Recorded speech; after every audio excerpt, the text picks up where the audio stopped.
ఈరోజు ప్రపంచ పరిణామాలు పరిశీలిస్తుంటే ఒక అనూహ్యమైనటువంటి మార్పులు జరుగుతున్నాయి.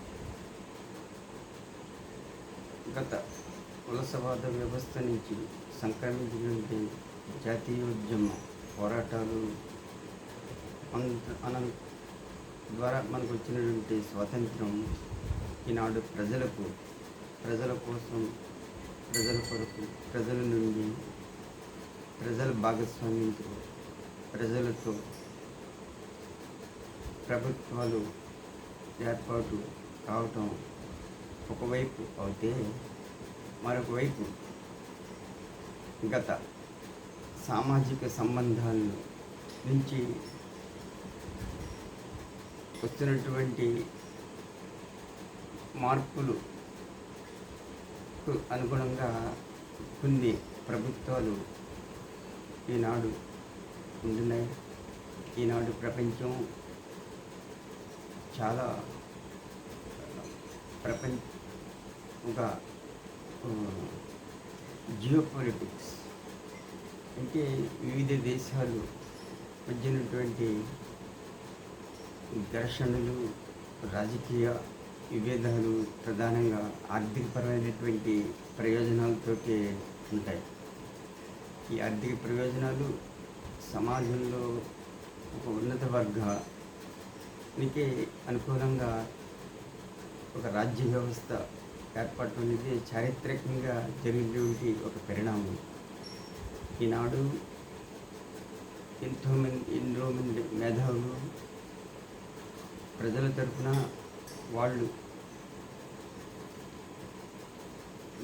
మాట్లాడటం, అనేక వాళ్ళ అభిప్రాయాలు, వాళ్ళు అనేక సమాజానికి ఎంతో సేవ చేసి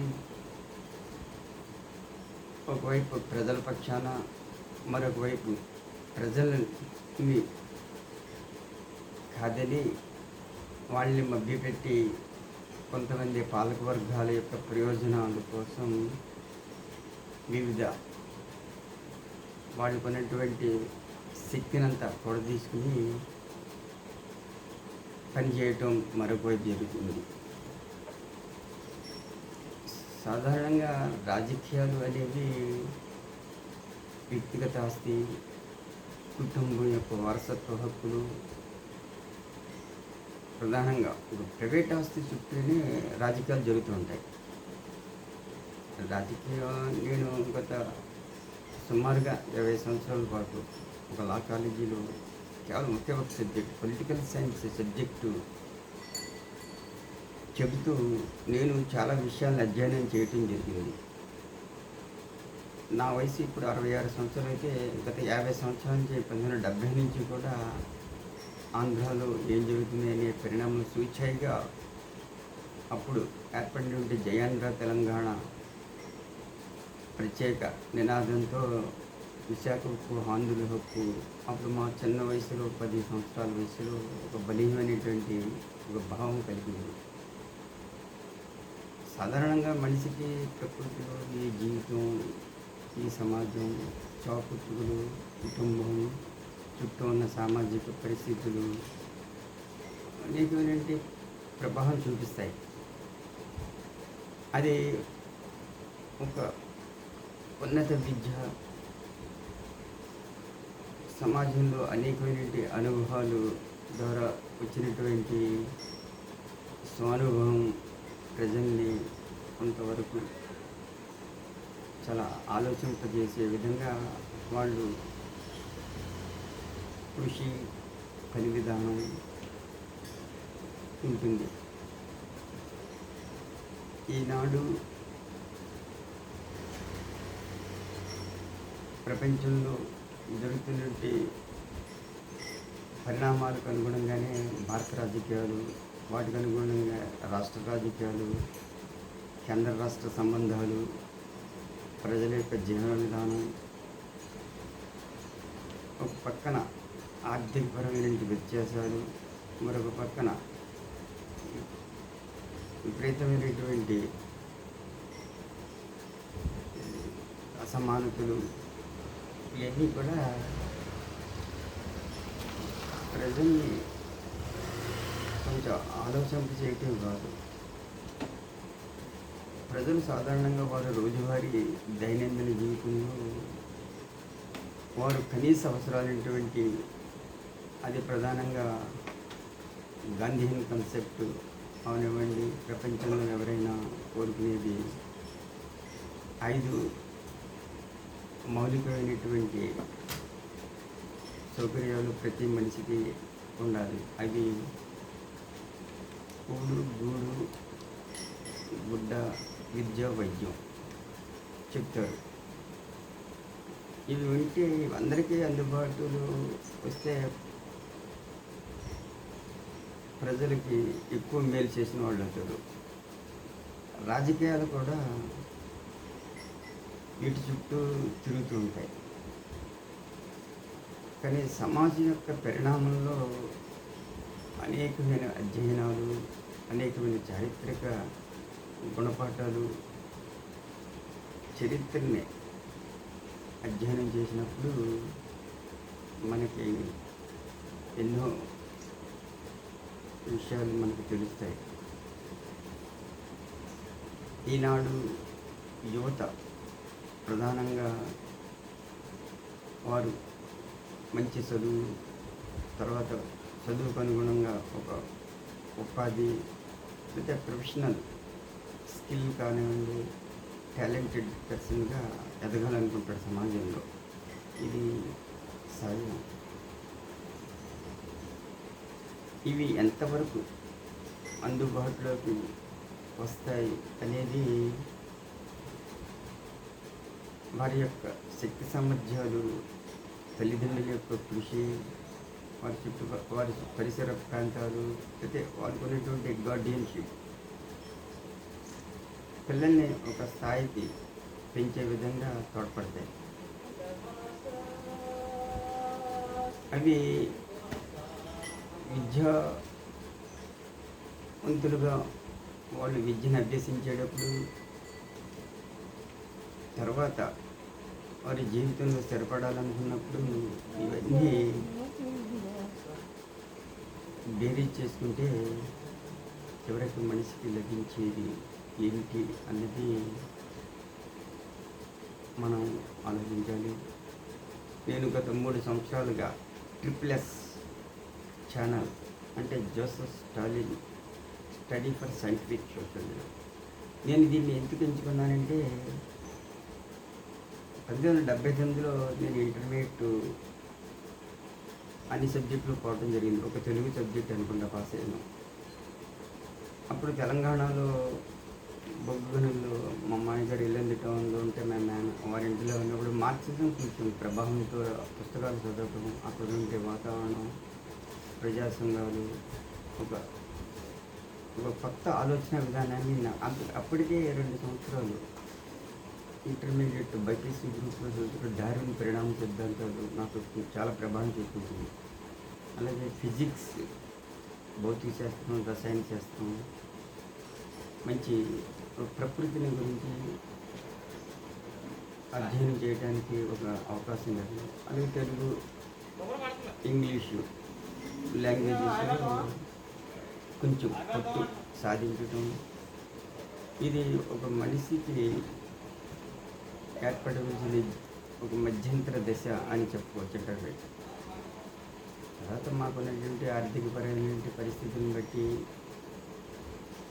నేను భీమవరంలోనే ఇంటర్మీడియట్, డిగ్రీ చదవటం జరిగింది. అప్పుడే కొన్ని స్టూడెంట్ ఆర్గనైజేషన్, ప్రధానంగా స్టూడెంట్ ఫెడరేషన్ ఆఫ్ ఇండియా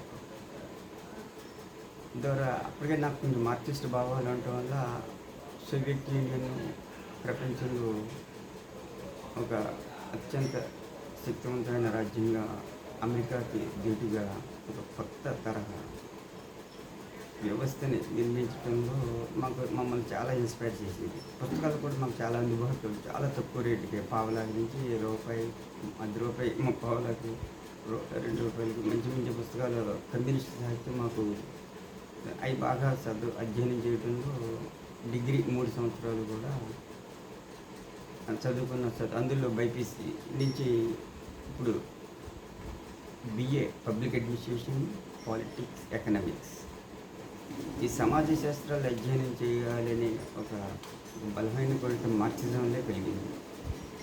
వాస్తవంగా ఆ రోజుల్లో ప్రత్యేకవరంలో చింతపాటి ముత్తురాజు గారు ఆయన గొప్ప ధర్మ ధర్మ సంస్థ ఏర్పాటు చేసి అనేక విద్యా సంస్థలు మాకు బాల్బడి నుంచి డిగ్రీ వరకు నేను ఆయన పెట్టిన విద్యా సంస్థలో నా అధ్యయనం జరిగింది. అందుకనే జన్మించిన తల్లిదండ్రులు విద్యా అవకాశాలు కలిగిందంటే ఆ ధర్మ సంస్థ ట్రస్ట్ తరఫున ఆ ధర్మ సంస్థకు తర్వాత ఇంటర్మీడియట్లో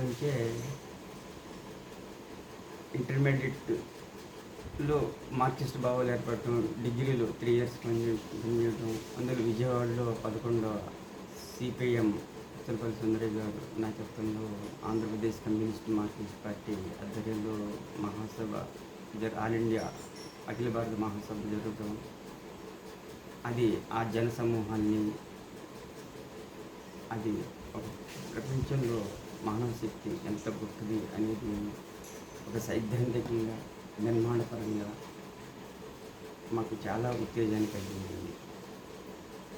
అప్పటికే త్రిపుర, బెంగాల్, కేరళలో 3 ప్రభుత్వాలు వామపక్షాలు పార్టీలు, అందులో ప్రధానంగా మార్క్సిస్ట్ పార్టీ నాయకత్వంలో ప్రభుత్వాల నిర్వహణ. ఒక పక్కన సోవియట్ యూనియన్, మరో పక్కన చైనాలో అప్పటికే 1976లో మావో సేటింగ్ చనిపోవటం, ఆ తనంతర పరిణామాలు మాకు సూచాయిగా అంతగా తెలిసేది కాదు.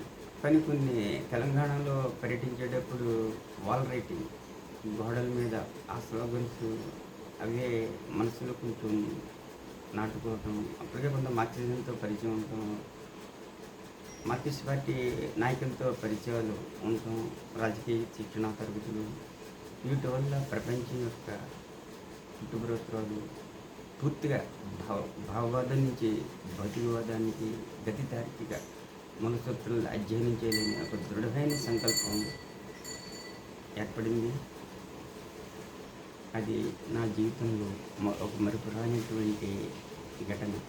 1983 మార్చి, ఏప్రిల్లో డిగ్రీ పరీక్షలు పూర్తయినాయి. గ్రాడ్యుయేషన్ అనంతరం ఎంఏ ఎకనామిక్స్ భీమవరం దంతులు నారాయణరాజు కాలేజీలో కొంత ప్రయత్నం చేసి ఎంఏ కూడా చదివితే అందుకు మా మేనమామ కూడా ప్రోత్సహించి కొంత అమౌంట్ కూడా సర్దుబాటు చేశాడు.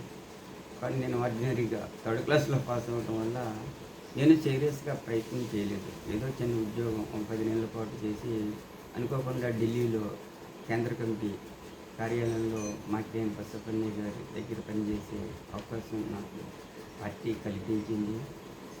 అది ఇంకా ప్రపంచంలో అంతకన్నా అత్యుత్తమైనటువంటి విశ్వవిద్యాలయంగా నేను ఏది భావించలేదు. నాకు బాగా గుర్తు, మాకినేని బసవన్నయ్య గారు స్పష్టంగా నేడు అప్పుడు 400 నాకు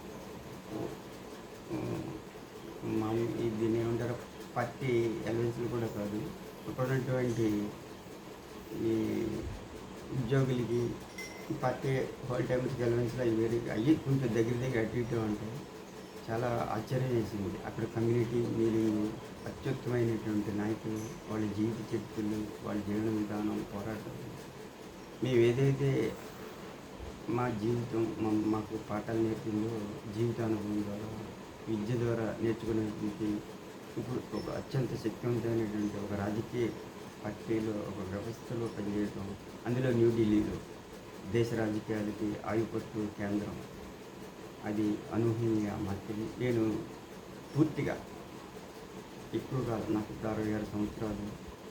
నేను ప్రస్తుతం రాజమండ్రి గోదావరి గ్లోబల్ యూనివర్సిటీలో అది మన భారత జాతీయవాదంలోనే అంటే నేషనలిజంలోనే ఒక గొప్ప వ్యక్తుల్లో చైతన్యరాజు గారు విద్యా వ్యవస్థలు పెట్టడం అనేటువంటి నాకు ఇప్పుడు అసలు భారతదేశం యొక్క పాలకవర్గాల స్వభావం అధ్యయనం చేసి నాకున్న భావాలు ప్రధానంగా ఈ ట్రిపుల్ ఛానల్ ద్వారా మీతో పంచుకోవాలనుకుంటున్నాను. మీరు సబ్స్క్రైబ్ చేయండి, లైక్ చేయండి, మీ అభిప్రాయాలను కామెంట్ రూపంలో చేస్తే నేను నిరంతరం షార్ట్ వీడియోస్, కొంచెం లాంగ్ వీడియోస్ నా ఛానల్ ఎడిట్ చేసి అత్యంత అధునాతనమైన టెక్నాలజీతో ఉపయోగించి నాకున్న ఒక కంటెంట్ బేస్డ్ మీద ప్రపంచ పరిణామాన్ని నేను ఎప్పటికప్పుడే మన దేశ పరిణామాలు, జాతీయ పరిణామాలు, నేను ఒకటి బలంగా నమ్మేది జాతుల సమస్య, భాషా సమస్య. ఈ రెండు పరిష్కారం అవుతే ప్రపంచంలో ఏ సమస్య రాదు. ఇవి ఏర్పడటం, అభివృద్ధి చెందటం, మానవ సమాజం అనేకమైన అంతర్గత వైరుధ్యాలతో నడిచి ఒక సుదీర్ఘ ఇవన్నీ కూడా మీతో నేను పంచుకోవాలనుకుంటున్నాను. ప్రధానంగా తెలుగు, ఇంగ్లీషులో కూడా అటు అంతర్జాతీయంగా ఇటు తెలుగు జాతి నేను నా జీవితం నేను మీకోసం మీ నుంచి నేను జీవితం ఎప్పటికప్పుడు అంతరించిపోతుంది. అది వాస్తవం. మార్క్సిజం చాలా అద్భుతమైనటువంటి అనుభవాన్ని ఇచ్చింది. శాస్త్రీయ విధానాన్ని రూపొందించి ప్రపంచ మానవాళికి ఒక దిక్సూచిగా అది ఈనాడు పనిచేస్తుంది. నేను ఖచ్చితంగా నేను మీతో నా భావాలను పంచుకుంటాను. Thank you very much.